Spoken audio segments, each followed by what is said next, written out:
We good? We good? That's hilarious. I forgot that name. We good. Okay.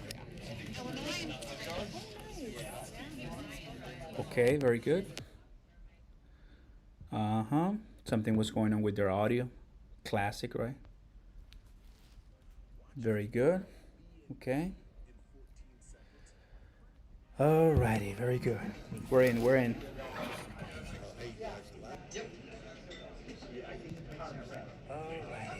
Audio looking good on my end. Audio looking good on my end. How's it going, everybody? And welcome, Oscar, here live as always. Hopefully you don't get tired of me, guys, because I don't get tired of me. But if you say yes, I'm gonna consider a few things. How's everybody doing? How's everybody doing? Want to say welcome to.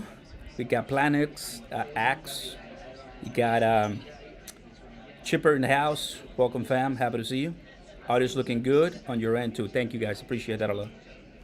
As always, guys, I'm not in my studio office, but if I have some issues or so, if you have any audio issues, all you have to do is just leave the stream, refresh, and then come back again, and that should fix it. Okay, that should fix it. Now I'm so hungry, so I'm gonna be eating as well. We're about to listen to Caroline Levitt, the press secretary, so it should be fun. As always, we do it. It's tradition here in our channel, and a few more days we have Jerome Powell. We're gonna be live for that too. It's exciting, man. So I hope everybody's doing well. I know, right? More manipulation craziness. You have a poll that you can vote on. Thank you, Ghost. My man Ghost is also posting, letting us know on Discord. So welcome. We're watching the price of XRP, and the XRP army is here. That is why we have XRP in the title. I think still people don't know why we have XRP in the title. It's because you bring the right people together and you bring everybody encrypted together, right? And sometimes we find some pretty nice stories and headlines. You never know who's gonna come, right? So we have CNN, we have Fox right there. Okay, should be exciting. Should be exciting, guys. Oh man, I'm so ready to eat. Guess what we have today? We have Panda Express. So I hope you had a nice breakfast. And I'm taking a look at the comments right now. Oh, wow. Take a look at this stream right here. We're looking good. A shirt looking good. Okay. Yep, looking nice. Everything's looking okay.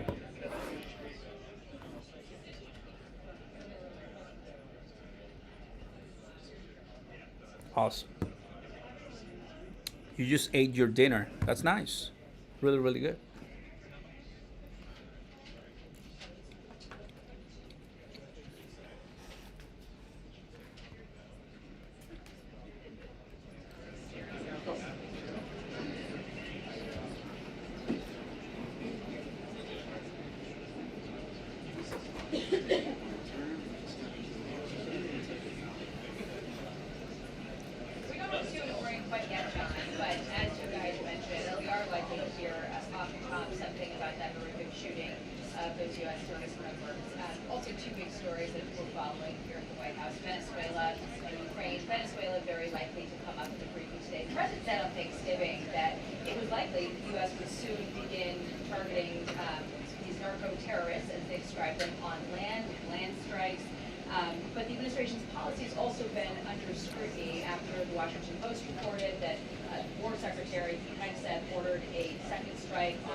Yeah, more so in Ukrainian, we're trying to achieve Oh boy, the tour is speaking.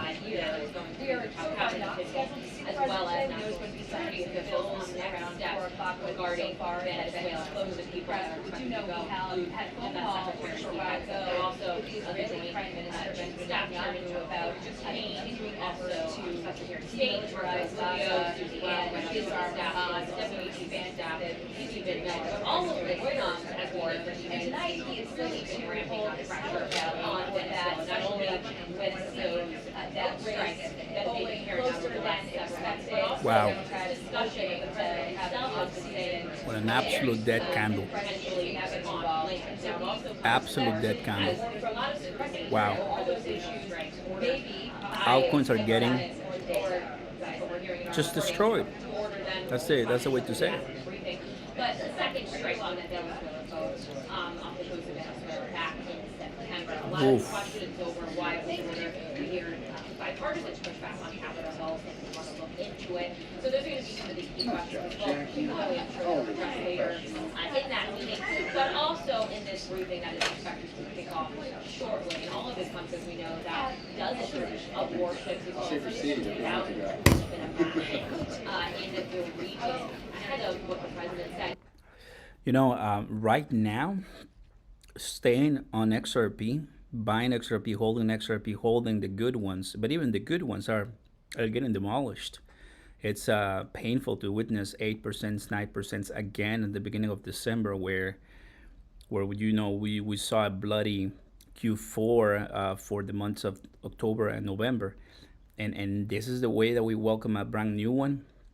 Just comes to show that sellers were just giving us a nice Thanksgiving week because buyers are just not here yet to bring it back to normal. And we've been like this for a while now, and it just boils down to this market and the season that we are we are bullish as to what's to come. We know that we are playing our cards right for what's ahead for crypto, but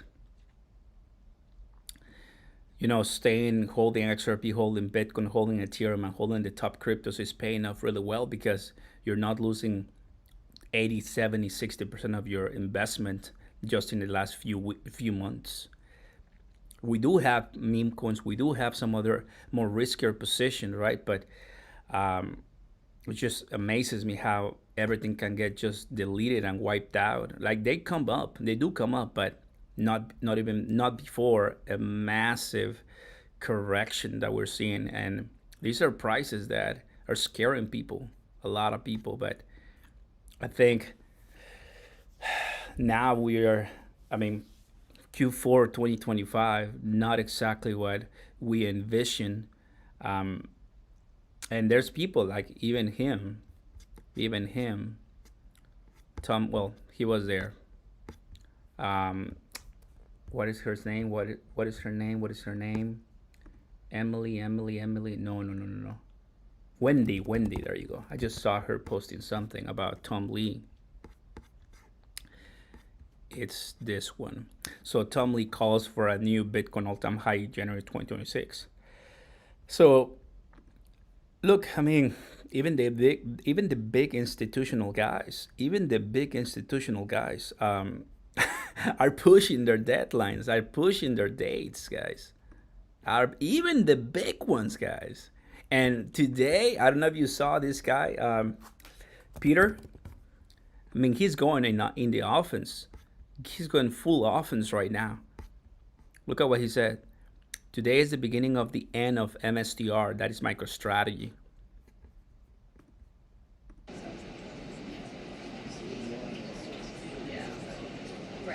So there's a lot of people who are watching this guy today.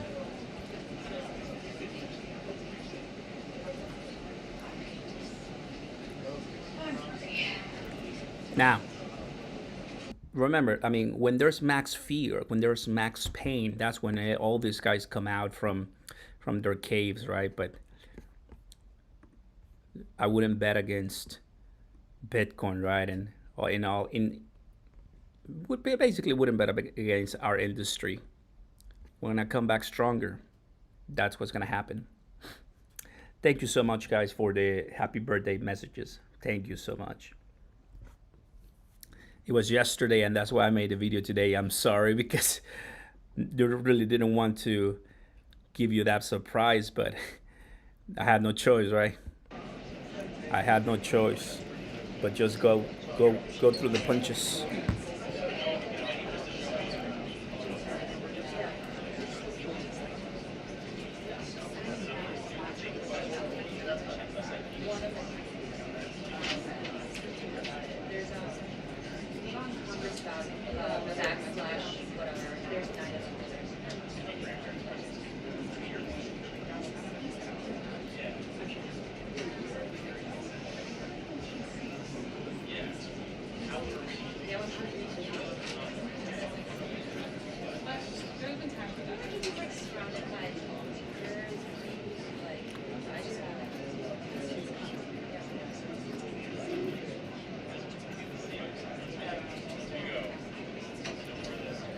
I also want to remind you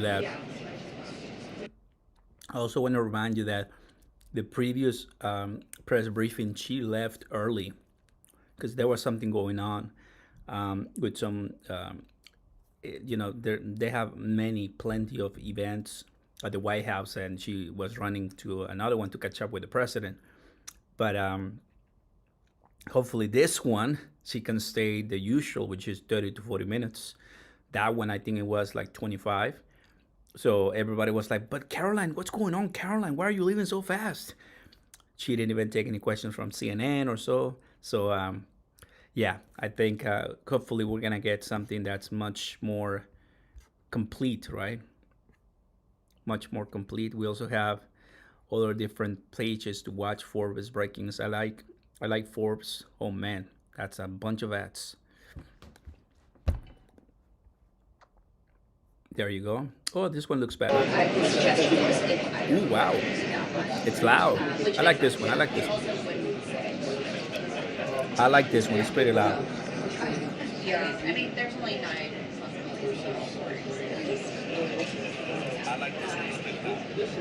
Okay, my audio is coming really well. All I ask everybody is you drop a like right now. Consider subscribing to the channel. Turn on those notification bells. Welcome aboard. Oscar here for you, coming in. Back home, right? Back where we belong here. And it was a nice Thanksgiving week. We really enjoyed it. I'm very, very grateful. And well, moving on. Brand new year for me. And I just want to say, man, that I'm so excited for what's to come. Regardless of what the price of crypto is, right? Whether it's up or down or in the middle or doing nothing. Thankfully, thank God. I mean, I have a vision of just keep accumulating. At some point, it's going to pay off. Obviously, today is not the day, but in due time, we're all going to be right because we're betting in an industry that it's so early that we're barely passing the legislation, right? So we're still ahead of the game. Many people ahead of the game. QT ended, of course. So today we're going to have Jerome Powell. Newsflash. Today is Jerome Powell. So I'll be like at 8 p.m. East, 7 p.m. my time. So yeah, don't you not pump it up. I'll keep eating.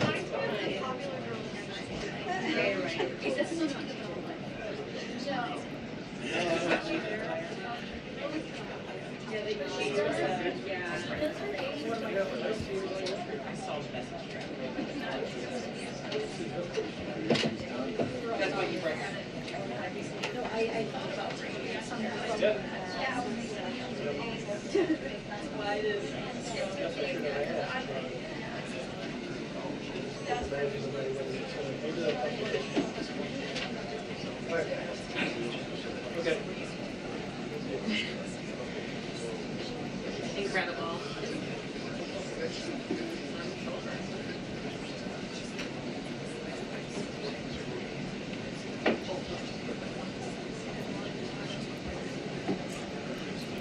Tristan H, thank you so much, bro. Tristan H, #1 fan today. Awesome. Unfortunately, I've been my journal for a while now. We're eating Panda Express.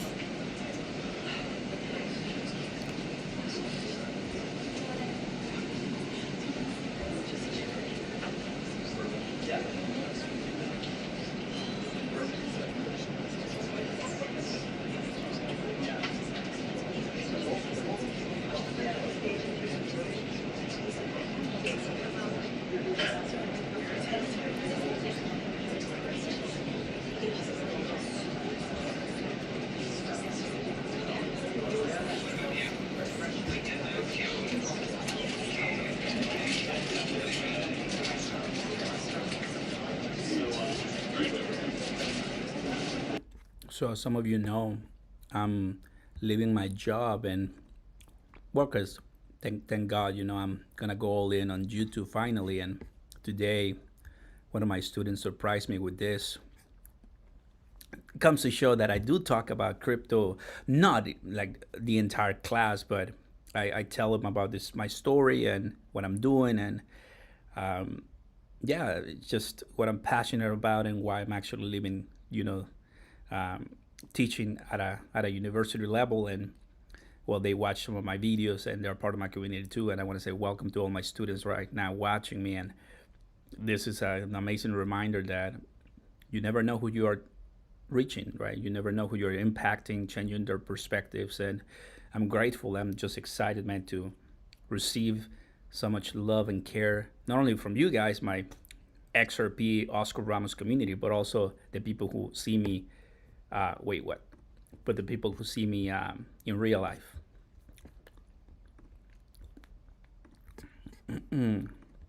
Pump it up.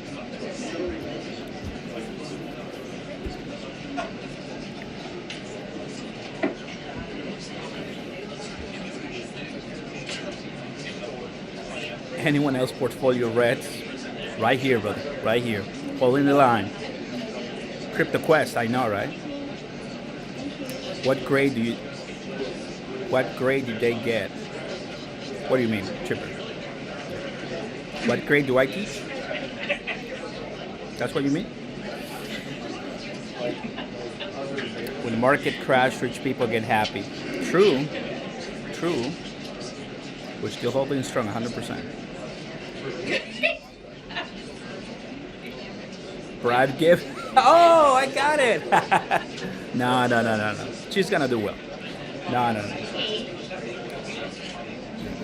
My student is gonna do well. They're putting in a lot of work, but bribe gift. That was fun. No.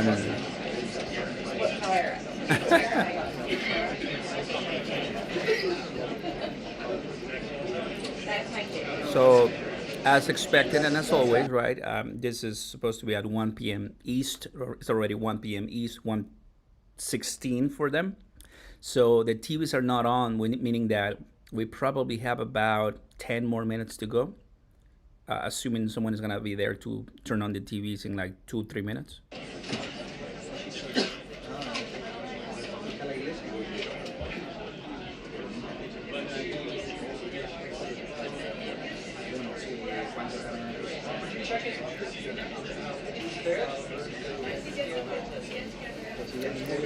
Who's on you? Is there a lock here? Checked it in earlier.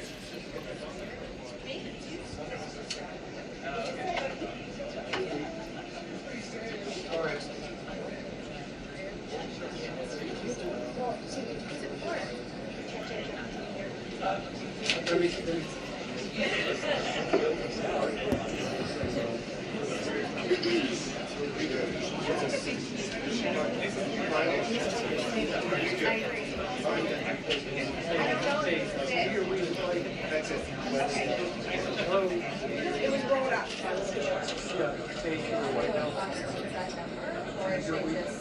You hear we just might?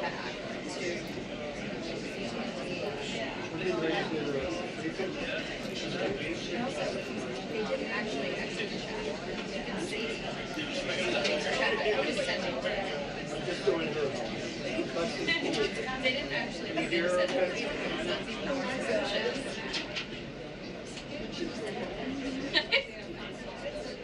Selfie. Ain't missing you. Pick it up, pick it up, pick it up. Pick it up, pick it up, pick it up.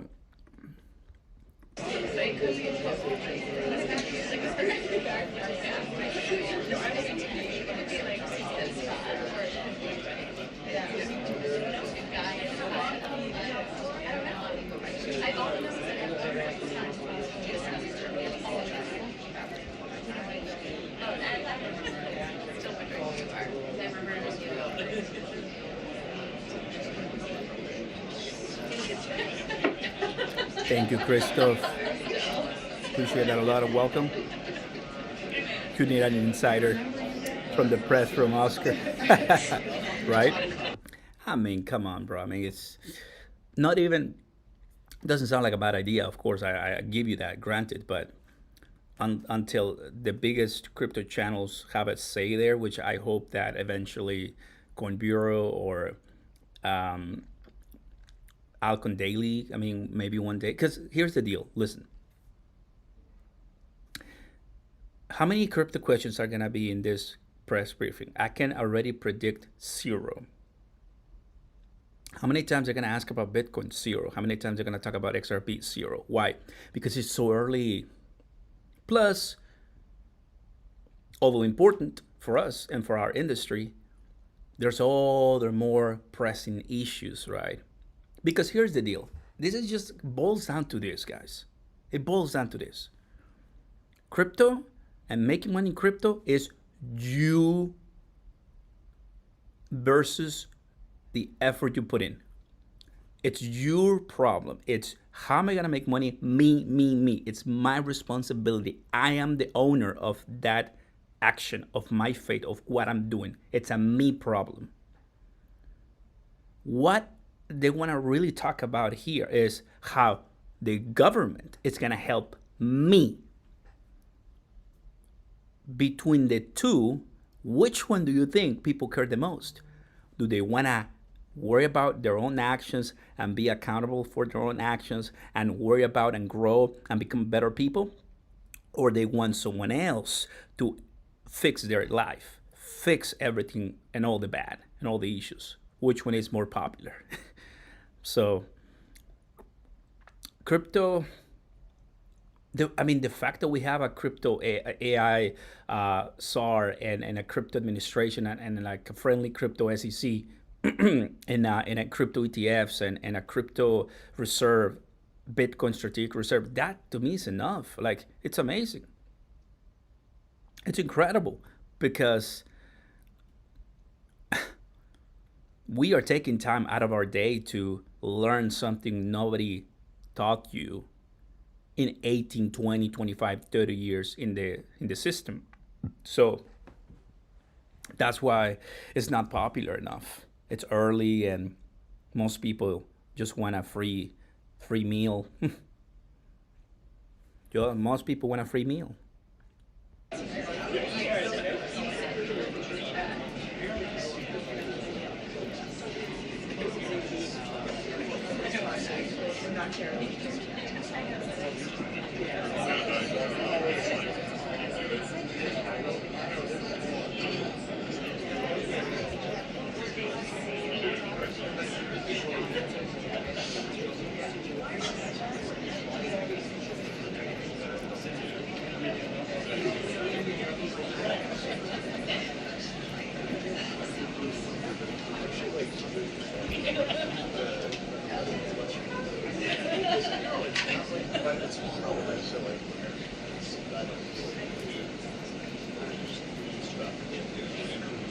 Wow, she's late.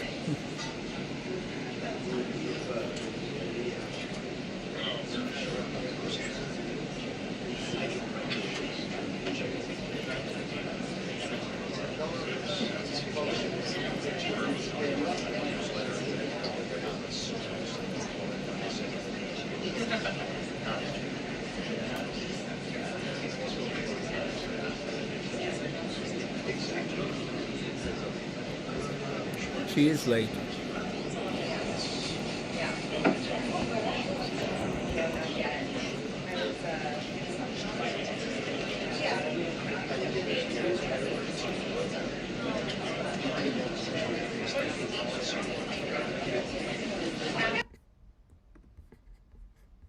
The United States of America.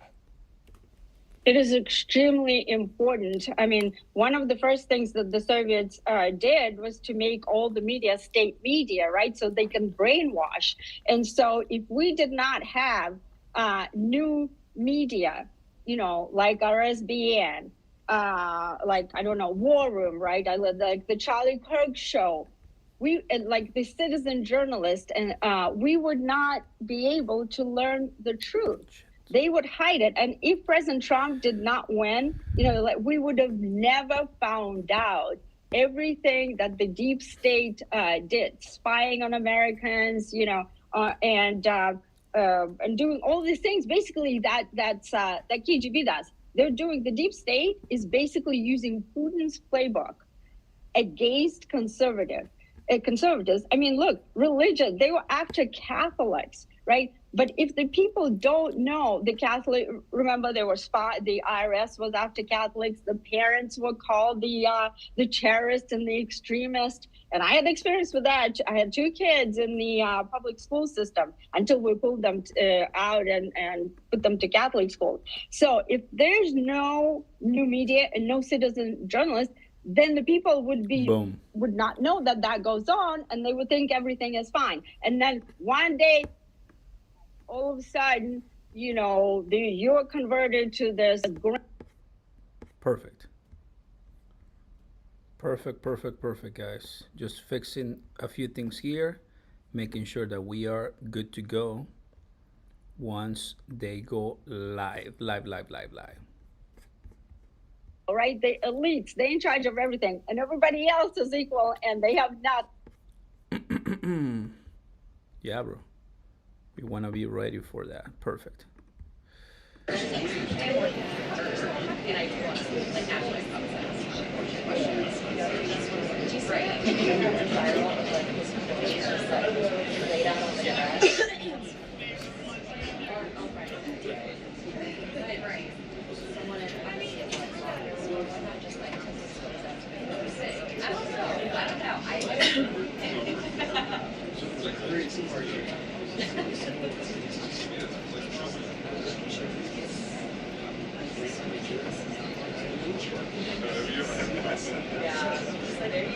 you go.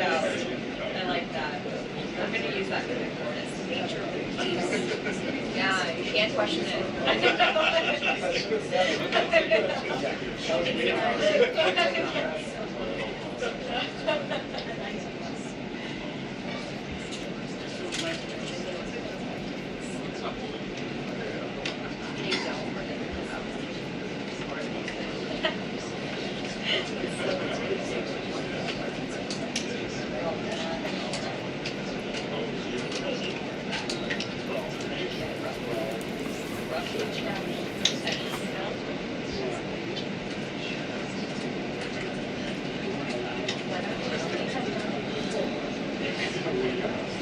Wow, 30 minutes late.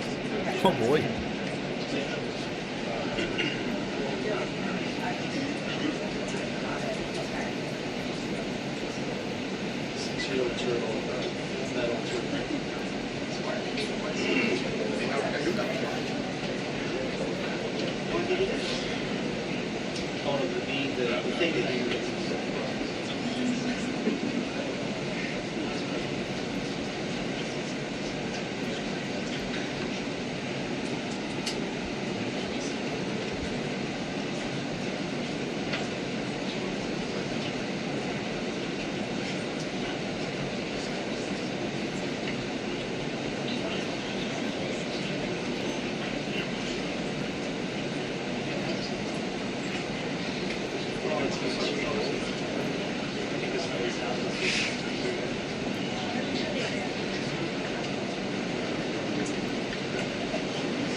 Finally.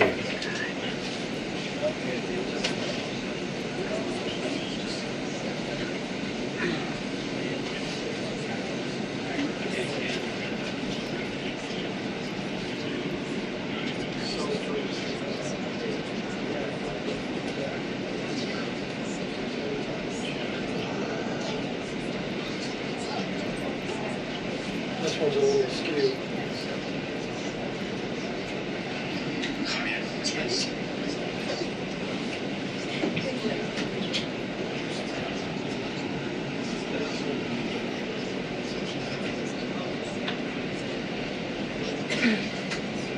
2 minutes until the briefing. 2 minutes until the briefing.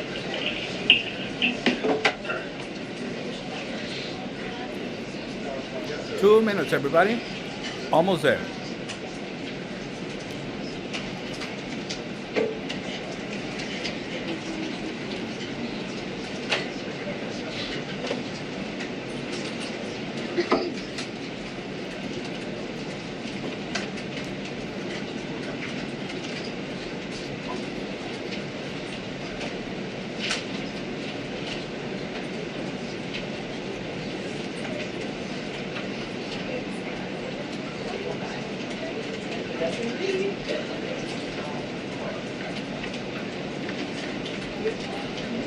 Just the first seat.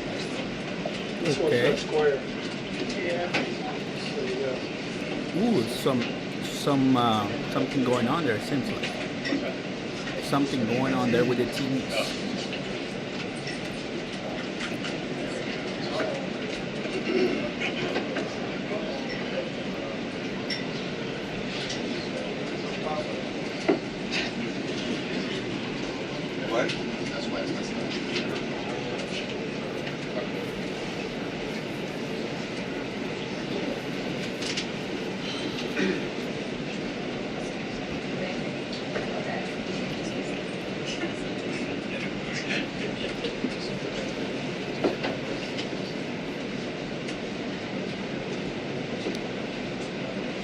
Build a website you love with Never.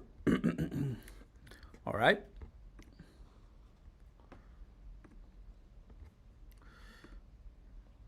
Let's go live here. The last word at the end of the book. Rebecca Kuffler, you're a rock star. Where can people follow you online? I'm on all social media, especially on X, formerly Twitter. My handle is @Rebecca0. Rebecca. Yeah, they're trying to get the computer done. Wow.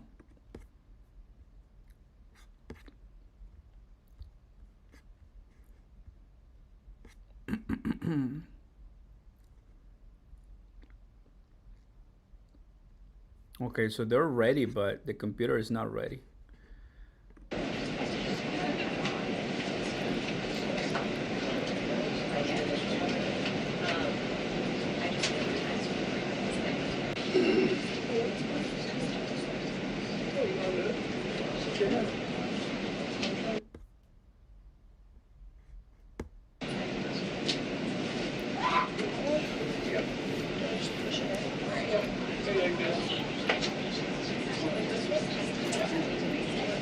I guess technical difficulty.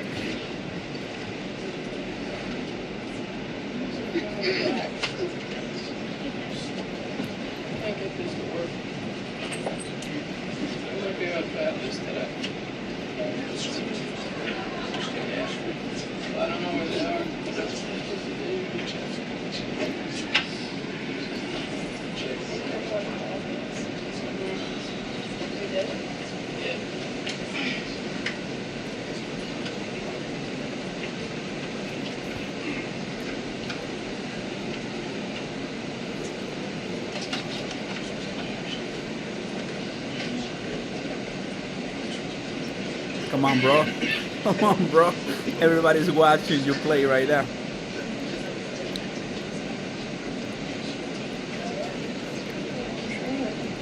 It's a lot of pressure. HDMI cable broke. that's gonna have to do. There you go, guys. There she comes.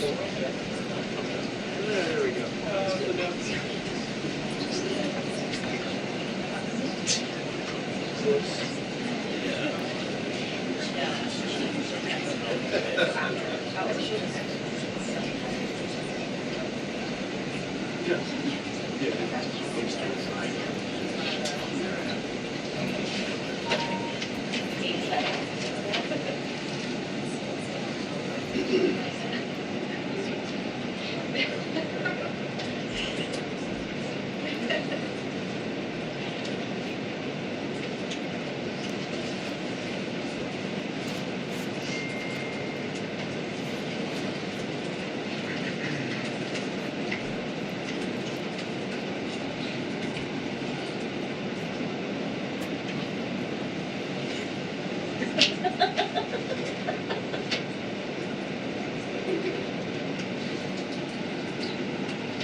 Wow.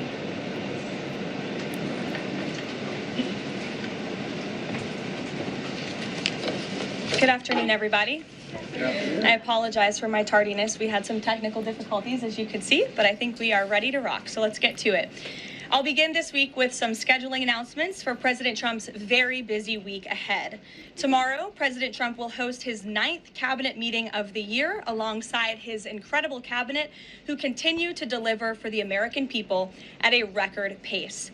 Later in the afternoon tomorrow, the president will make an announcement in the Oval Office on his initiative to create Trump accounts to give the next generation of Americans a jump start on savings. It will be a very exciting announcement indeed, especially for all of the parents across the country with young children and babies.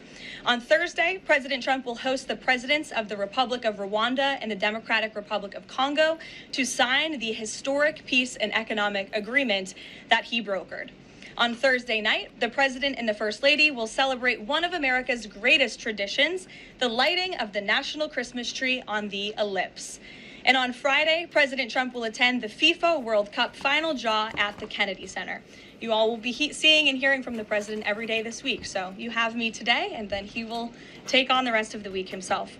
Next, I would like to address the horrific tragedy that took place in our nation's capital last week. A foreign terrorist that the Biden administration failed to properly vet ambushed 2 members of the West Virginia National Guard who were honorably serving here to keep the residents and visitors of Washington, D.C. safe. U.S. Air Force Staff Sergeant Andrew Wolf was severely wounded in the attack and remains hospitalized while he continues to fight for his life. Tragically, U.S. Army Specialist Sarah Beckstrom died of her wounds. This to lay down one's life for one's friends. Sarah and Andrew are heroes, and we will never forget their sacrifice. That means ensuring the monster responsible for this atrocity is prosecuted to the fullest extent of the law and faces the most severe punishment possible. It also means reckoning with why this atrocity was allowed to happen in the first place, so that it may never occur again. Here are the facts. The terrorist who gunned down American soldiers blocks away from the White House in an ambush was an Afghan national who was flown into our country by Joe Biden's administration in September 2021 in the chaotic wake of their botched withdrawal from Afghanistan, one of the most embarrassing moments in the history of our great country. Joe Biden's historic failure in Afghanistan continues to haunt this country and our men and women in uniform. Not only did this surrender lead to a suicide bombing that killed 13 American heroes in Kabul, but now National Guard troops were shot on U.S. soil by the same kind of enemy. We continue to live with the deadly consequences of Joe Biden's horrific leadership. Nearly 100,000 Afghans were recklessly released into the United States with little to no vetting. There was no regard for the disorder and violence that this would unleash on American communities and American culture. Reportedly, thousands of these strangers and unknown individuals were flagged to the Biden administration for national security, public safety, and fraud concerns. But the terrifying truth is that the Afghanistan debacle is just a small part of Democrats' complete and total betrayal of the American people during the Biden years. The tragedy that we just witnessed the day before Thanksgiving is a reminder that untold thousands of terrorists, gang members, and criminals were invited into our country and remain here to this very day. The border is now secure, thanks to President Trump, but the threat in our interior remains real and urgent. These public safety threats are already inside our land, and President Trump was elected on a promise to find and remove them, and he has already taken significant steps and made significant progress towards fulfilling this promise. But there is more work to be done because President Trump believes that he has a sacred obligation to reverse the calamity of mass, unchecked migration into our country. As a result, the Trump administration is now actively re-examining all of the Afghans imported into the country by Joe Biden. Any individual who threatens our national security or our citizenry will be subject to removal. President Trump has already permanently paused migration of foreign nationals from third world countries that pose a very high risk to the United States. For too long, past American presidents supported self-destructive immigration policies that allowed foreigners who outright hate our country and have no interest in assimilating into our culture. They've allowed these individuals to flood peaceful American communities. This disastrous approach has drained our welfare program, driven up the cost of housing, suppressed wages, and jeopardized the safety of law-abiding American citizens. In fact, according to a new bombshell report from the New York Times, Somalian migrants in Minnesota have defrauded nearly $1 billion in taxpayer-funded benefits under Democrat Governor Walz's leadership. President Trump is putting an end to this dangerous America Last approach. His position is rooted in common sense. In the wake of last week's atrocity, it is more important than ever to finish carrying out the president's mass deportation operation. America cannot allow millions upon millions of unvetted illegal aliens to be rewarded with amnesty after they broke our nation's laws to come here. They must go back to their home countries. It is also essential to immediately address the massive fraud and corruption that has been going on for decades in other aspects of our immigration system, most notably when it comes to asylum claims. Millions of people who have come here under false pretenses are told blatant lies now enjoy temporary legal status.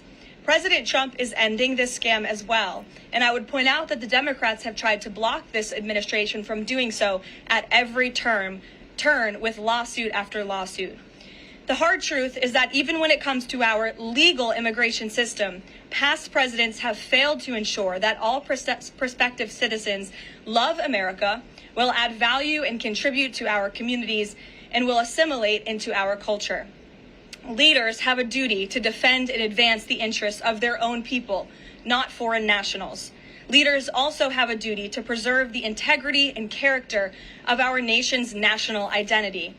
That is why President Trump is more committed than ever to fully restoring American sovereignty by keeping our borders secure, removing all illegal alien invaders, and rebuilding a legal immigration system that makes sense and benefits our country. President Trump has no higher responsibility than to defend our homeland and our people, and he will never waver in doing so.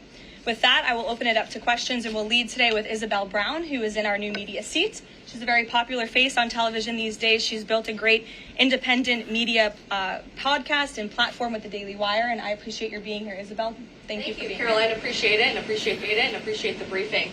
Many Americans, in light of these recent events that you just mentioned, are starting to say that we are being invaded as a country, culturally and logistically, when it comes to immigration. And we know that immigration without assimilation is indeed invasion. So given the recent remarks from Vice President Vance on a college campus about dramatically reducing legal immigration to address some of this crisis, and President Trump's Truth Social post last week about individuals who may be non-compatible with Western civilization, are there any conversations happening or plans being made behind the scenes for the administration to implement at least a temporary immigration moratorium, for example, in light of what the American people might be calling for? So, Isabel, and I think I spoke a little bit to the heart of your question in my opener there. I would add that the Trump administration has done more to limit migration, both illegal and legal, than any administration in history. And I'll just walk you through some of the actions that we have taken thus far. Number one, the Trump administration issued a travel ban for 19 countries, including Afghanistan, special immigrant visas, which is a legal pathway to get here, which we know many Afghans have utilized to come into the country, have now been paused since the tragic shooting last week. Refugee admissions were suspended for Afghans from this administration on day one, and refugee admissions into the country right now are essentially at zero, with the exception of Afrikaners fleeing persecution in South Africa. The State Department has also heightened their scrutiny and vetting of all visas and have revoked visas, as you know, for those who do not align with our country's national interests. The Secretary of State has the right to do that, and we've taken unprecedented action to do just that. We are also now pausing all asylum adjudications for additional vetting as well. And so additional actions I don't have to read out for you today, but I would just remark that the president has made tremendous progress on this front, and it's why it's so crucial that we not only secure the borders, which the president did in record time. We have 0 illegal aliens entering into the country month after month, but we also are taking a look at those who are already in the interior of our country and removing them if they are here illegally, and also taking a look at these visas. Again, having a visa in the United States is not a right, it is a privilege. And the Secretary of State, if you are deemed contrary to our country's foreign national interests, has the right to revoke that privilege. Thank you. Gabe. Caroline, excuse me, regarding Venezuela, the president said yesterday that Secretary Hegseth had denied that second strike, the reported second strike on an alleged drug vote on September 2nd, the secretary said to the president that didn't happen. But to clarify, I just wanted you to clear this up. In his social media post, Secretary Hegseth didn't go into details about that strike. He just said U.S. operations in the area were lawful, and he said that the story and media reports were fabricated. So to be clear, does the administration deny that second strike happened, or did it happen and the administration denies that Secretary Hegseth gave the order? The latter is true, Gabe. A statement to read for you here. President Trump and Secretary Hegseth have made it clear that presidentially designated narco-terrorist groups are subject to lethal targeting in accordance with the laws of war. With respect to the strikes in question on September 2nd, Secretary Hegseth authorized Admiral Bradley to conduct these kinetic strikes. Admiral Bradley worked well within his authority and the law, directing the engagement to ensure the boat was destroyed and the threat to the United States of America was eliminated. And I would just add one more point to remind the American public why these lethal strikes are taking place. Because this administration has designated these narco-terrorists as foreign terrorist organizations. The president has a right to take them out if they are threatening the United States of America and if they are bringing illegal narcotics that are killing our citizens at a record rate, which is what they are doing.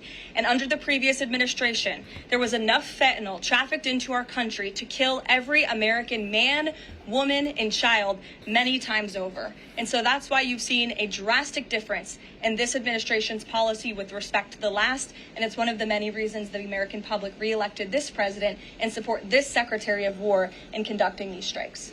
So to clarify, Admiral Bradley was the one who gave that order for a second strike. And he was well within his authority to do so. And a separate question, the president several days ago said it was his intention to pardon the former president of Honduras, who was a convicted drug trafficker. And yesterday on Air Force One, the president said that if someone sells drugs in that country, that doesn't mean you arrest the president and put him in jail for the rest of his life.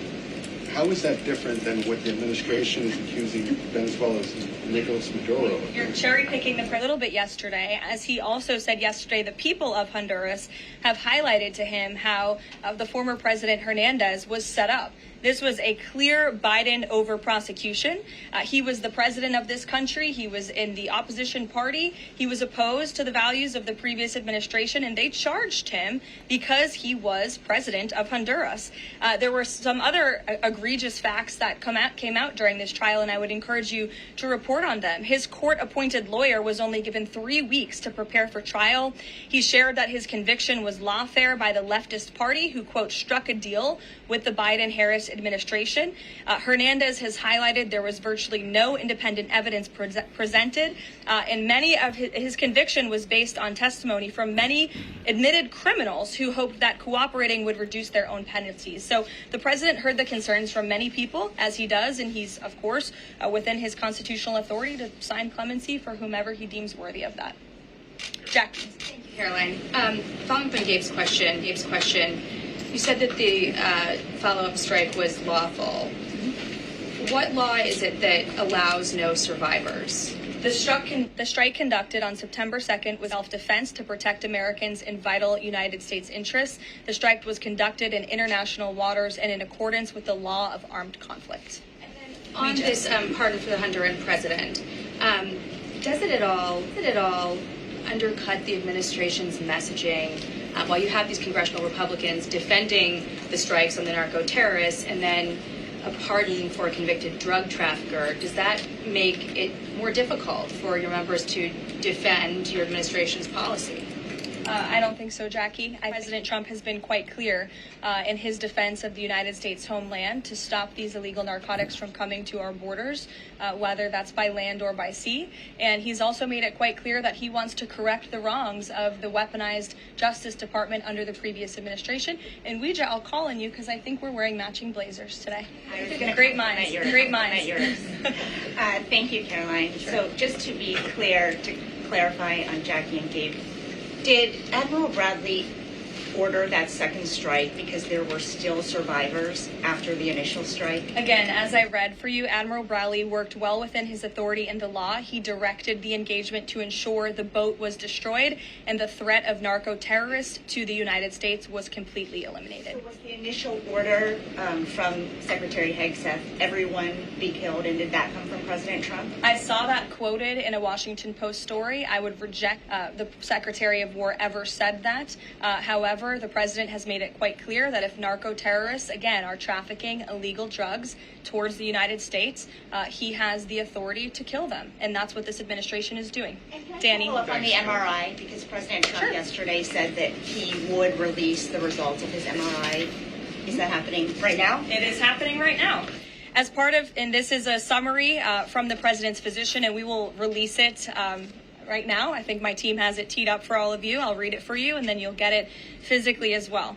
As part of President Trump's comprehensive executive physical, advanced imaging was performed because men in his age group benefit from a thorough evaluation of cardiovascular and abdominal health. The purpose of this imaging is preventative, to identify any issues early, confirm overall health, and ensure the president maintains long-term vitality and function. President Trump's cardiovascular imaging was perfectly normal. No evidence of arterial narrowing impairing blood flow or abnormalities in the heart or major vessels. The heart chambers are normal in size, the vessel walls appear smooth and healthy, and there are no signs of inflammation or clotting. Overall, his cardiovascular system shows excellent health. His abdominal imaging is also perfectly normal. All major organs appear very healthy and well perfused. Everything evaluated is functioning within normal limits with no acute or chronic concerns. In summary, this level of detailed assessment is standard for an executive physical at President Trump's age and confirms that he remains in excellent overall health. Again, we will provide that to you. I think that's quite a bit of detail, and in the effort of transparency, the president promised it last night, and we have delivered today. So there you go. Danny. Thanks, Caroline. Just going back to Venezuela, can you confirm that President Trump is going to be hosting a meeting of his national security team in the Oval Office today on Venezuela? And what are they going to discuss? Are they hoping to reach a kind of final decision on that? Out of the effort, I will confirm that the president will be meeting with his national security team on this subject and on many matters. He meets with his national security team quite often. He's the commander-in-chief. It's part of his responsibility to ensure that peace is ongoing throughout the world. I'm definitely not going to detail the specifics of a meeting between the president and his national security team that's taking place in the Oval Office, but I'm happy to confirm that meeting is taking place for you. Can you tell us, is there still, what's the position on whether US troops on the ground is a possibility there? Is that, I know you've answered that before, but what's the current operative? In Venezuela? I think my plans, there's many options at the president's disposal that are on the table, and I'll let him speak on those. Ed. The U.S. announced a trade framework deal with the United Kingdom on pharmaceuticals, where they will pay 25% more, and the savings theoretically will go back to American consumers. What guarantees are in that savings will in fact go back to the American consumer and not be sucked up by the company? I'm going to be honest with you, Ed. Answer to that question after the briefing. So the American Rescue Plan, funded a number of universal income. Kush will get you that answer, right, Kush? My trade guy over here. The American Rescue Plan funded a number of universal basic income programs. Now Cook County, Illinois is extending that program into 2026 with $7.5 million of taxpayer money. What does the White House think about that? Answer on that after the briefing. It's over to. Go ahead. Sure. And then in the interest of transparency, does the White House support releasing the Department of Defense's video of those September 2nd strikes on those military boats? And also, separate topic on presidential pardon power. Why did the president commute the sentence of David Gentile recently? He's a private equity executive. He served 12 days out of a 7-year sentence. Prosecutors said he defrauded $1.6 billion with thousands of victims, including veterans, farmers, teachers. Why was he pardoned? To your first question, that's definitely not a decision for me to make to the Department of War. It's also probably a decision for the president himself to make. As for your second question with respect to that pardon, he issued a commutation for Mr. Gentile, who's the former CEO and co-founder of GBP Capital Holdings. Unlike similar companies, GBP paid regular annualized distributions to its investors. In 2015, GBP disclosed to investors the possibility of using investor capital to pay some of these distributions rather than funding them from current operations. Even though this was disclosed to investors, the Biden Department of Justice claimed it was a Ponzi scheme. This claim was profoundly undercut by the fact that GBP had explicitly told investors what would happen. At trial, the government was unable to tie any supposedly fraudulent representations to Mr. Gentile. In short, again, this is another example that has been brought to the president's attention of a weaponization of justice from the previous administration, and therefore he signed this commutation. So say that these people were defrauded. I just read you a very detailed summary of why the commutation was made. Sure. In the middle with the red tie. Thank you, Caroline. Okay, Andrew, go ahead, and then you. In wake of Congresswoman Marjorie Taylor Go ahead Greene's early resignation, reports last week indicated that other House Republicans might consider doing the same. Does the president have any concerns in light of those reports about other House Republicans potentially leaving early, as well as the other announced retirements that we saw in the last couple of days? Look, I think the president made good relationships with the vast majority, maybe with the exception of one or two. I think many in this room know who I'm referring to. Very good relationships with members of Capitol Hill within the Republican Party. And the president clearly is the unequivocal leader of the Republican Party. I think it was a recent CNN poll that actually showed that more than 90% of Republicans continue to support President Trump as the leader. So he maintains very good relations, as does his entire team here at the White House. And of course, we have a very slim margin in the House, and the president wants that to continue. Andrew, go ahead. Sure. First one, the Venezuela strike.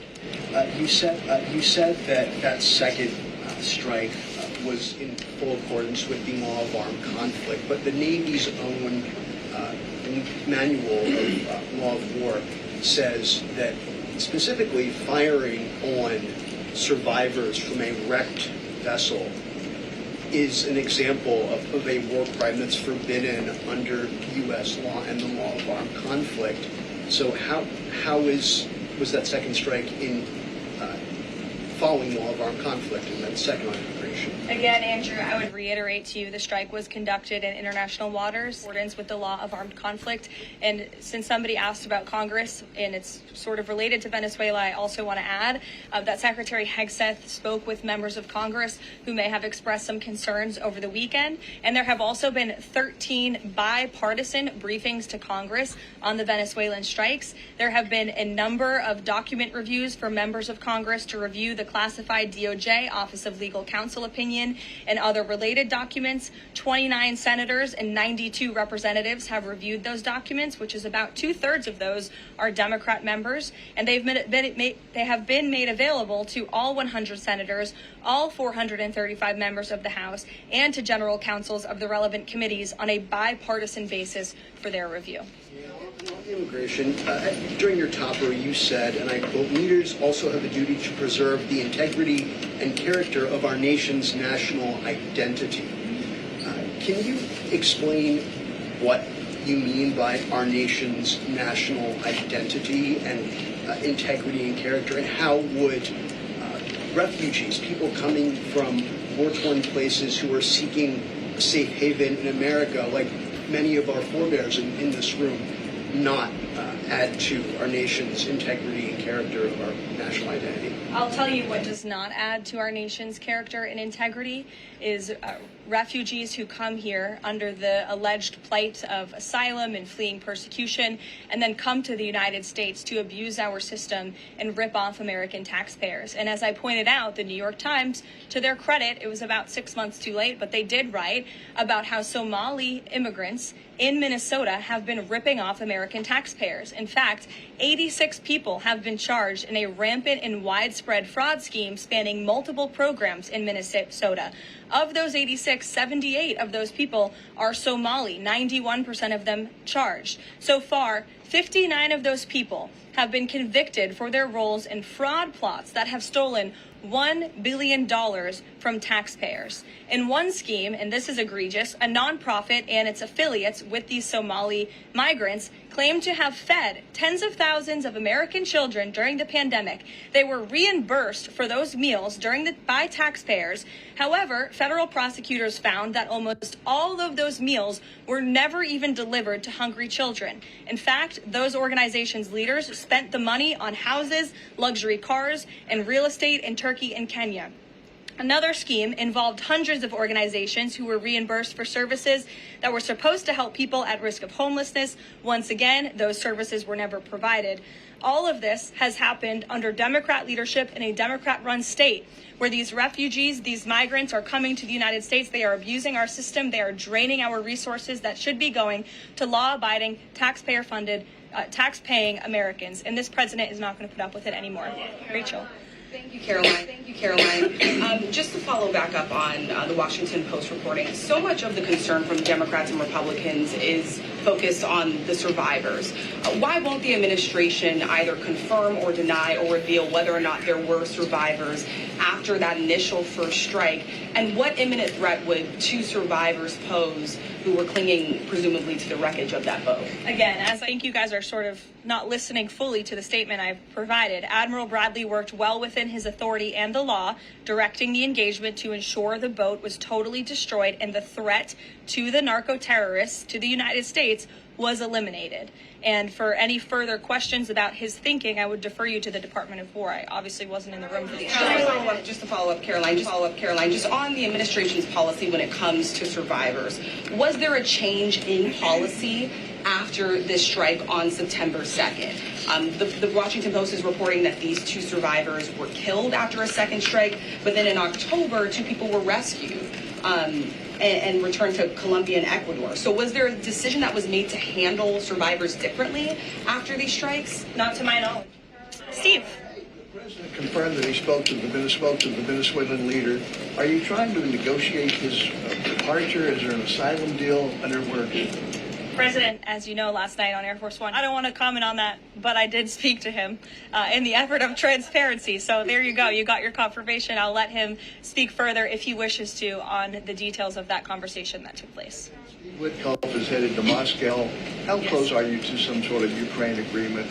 I think the administration feels very optimistic. Obviously, you've seen, Steve, that the president's entire team, including Special Envoy Witkoff and Secretary Rubio and the vice president and the president himself, Secretary Hegseth as well, have been working so hard on this effort, and they all really want to see this war come to an end. And so just yesterday, Sunday, I believe that was yesterday, they had very good talks with the Ukrainians in Florida, and now, of course, Special Envoy Witkoff is on his way to Russia. This is sort of the shuttle diplomacy that you've seen from this administration play out, where we speak equally with both sides. We've put points on paper. Those points have been very much refined, but as for the details, I will let the negotiators negotiate, but we do feel quite good, and we're hopeful that this war can finally come to an end. Stephen. Thank you, Caroline. I've got a question about Ukraine and then a clarification about immigration changes that are happening. On Ukraine, President Trump very briefly yesterday said that corruption issues there were not helpful to the peace process following the resignation on Friday of President Zelensky's top aide, Andrei Yermak. We were told from your podium in the prior administration that, quote, there is no indication that there's been any kind of widespread corruption involving U.S. resources in Ukraine. What is the Trump administration's view of corruption issues in the wake of Yermak's resignation, and how is that impacting peace talks? Well, look, I think the president has made it quite clear, as he said last night, corruption is never helpful. and he does the American tax dollars taken advantage of, which is why he has stopped the endless checks that were being written by the previous administration to fund this war. The United States is selling weapons to NATO that are being sent to Ukraine. That's a very different thing than the American people writing blank checks to a war effort very far away. It does not degrade the administration's determination to see this war come to an end, but I think it exemplifies the president's desire to always put the American people and the American taxpayer first. On immigration, you mentioned, or you emphasized that there would be a review of the Afghans who were resettled here under the previous administration. Yes. There's a lot of changes happening right now to asylum and to green card holders. What should the 2 million people with pending asylum claims, or the roughly 1 million people from the 18 other countries of concern, know about what's going on in the review? What's the status of all these other people? They're essentially paused for review, and the Department of Homeland Security is taking this very seriously, because we are not going to allow soldiers like we saw in American streets last week to be gunned down at the hands of these foreign nationals who had the privilege of coming to the United States of America. And unfortunately, this is not the only example of a dangerous Afghan who was let in by Joe Biden, who went on to harm the American people. There was an Afghan national who was let into the country under the Biden administration through Operation Allies Welcome, who shot and wounded 2 Fairfax, Virginia police officers during a routine traffic stop. He was killed by return fire after declaring, quote, "I should have served with the explicitive Taliban." 2 Afghan nationals were given legal status by the Biden administration as well, who were arrested and prosecuted for plotting a terrorist attack in Oklahoma just before Election Day in 2024. We all remember that. They possessed hundreds of rounds of ammunition and had pledged their allegiance to ISIS. There was also an Afghan national who was on the terror watch list, who was apprehended by Border Patrol in 2024, but then he was released into our country by the Biden administration. Again, let's just highlight the absurdity of that. Border Patrol apprehended a terrorist, and then the Biden administration, because of their lax policies, still allowed him to come into the United States of America. I think everyone in this room, whether you want to admit it or not, does not want that individual living alongside you in your American neighborhood. And that individual was later arrested again after being allowed to live in the U.S. at large for over a year. Another one, a criminal illegal alien from Afghanistan, was arrested by ICE in 2025, convicted of second-degree assault, was previously allowed to stay in the country by the Biden administration. I have several more examples here. I'm happy to provide them to anyone in this room. John. Thank you, Caroline. First of all, happy Thanksgiving to Thank you and your young family. Hope you enjoyed it. I have 2 questions unrelated. The first, back to Afghanistan. My son and I walked by the horrific shooting less than 1 hour before it happened. So for anybody that's here, this thing's real. You outlined all of these unvetted Afghans that were let in by Biden. We just had one the other day that was going to blow up a DHS building. Can you be specific on what the Trump administration is doing now to re-vet those that are here so that we don't get a repeat of what we had Wednesday night?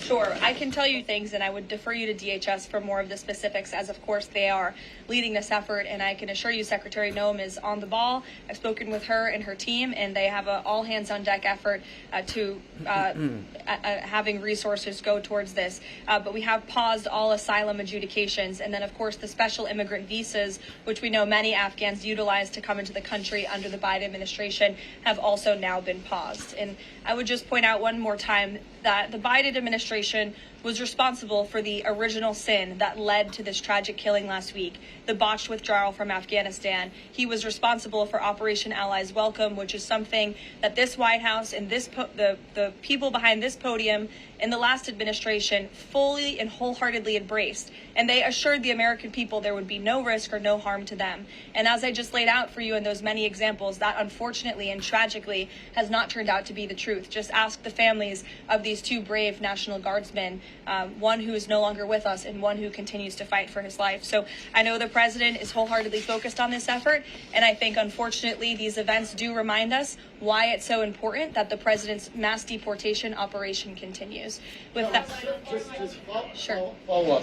The White House today launched a new fake news portal, which I found interesting. What is your objective with that, ultimately? And are you going to name the news networks? And are you also going to name some of the correspondents, some which may be here today? Yes, we are. I'm glad you noticed. Much to the dismay of some of your colleagues in the room, John. And I think it goes to our original promise on day one to hold the media accountable, because unfortunately, and we deal with this all day, every day around here, there are so many fake stories that are unfortunately written that have inaccurate characterizations of meetings that took place, and it's all based on anonymous sourcing. And, you know, the standard for journalism, unfortunately, has dropped to such a historic low in this country.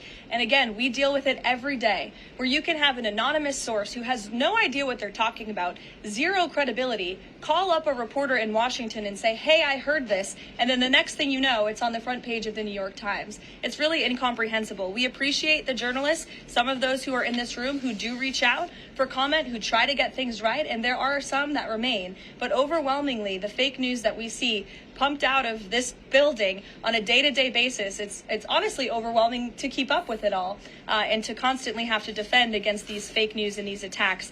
And I will point out one fake news story over the weekend before I let you all go, from the New York Times that took about 1/3 of the president's daily calendar and his daily schedule and said that he's doing less than he did in his first term, or he might not be fit for the job.